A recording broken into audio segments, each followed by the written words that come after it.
আসসালামু আলাইকুম ওয়া রাহমাতুল্লাহি ওয়া বারাকাতুহু। আলহামদুলিল্লাহ, আপনারা দেখছেন আমাদের কুশাবাড়িয়া সিদ্দিকিয়া হামিদিয়া হাফেজিয়া মাদ্রাসায় আমাদের মাদ্রাসার ছাত্ররা এখন ইফতারি তৈরি করছে। তারা আজকের ইফতারিতে কিছু কিছু আইটেম তারা করেছে। বেগুনি আছে, পেঁয়াজি হবে, আবার কয়েক প্রকার আইটেম আছে। তো এই আইটেমগুলো কোনো একজন তাদের ইফতারি করানোর উদ্দেশ্যে এই খরচটা আসলে দিয়েছেন।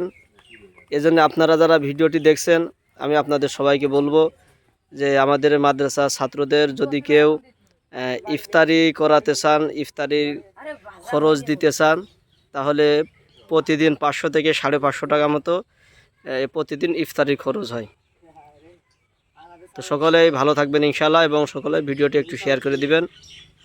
আসসালামু আলাইকুম ওয়া রাহমাতুল্লাহি ওয়া বারাকাতুহু।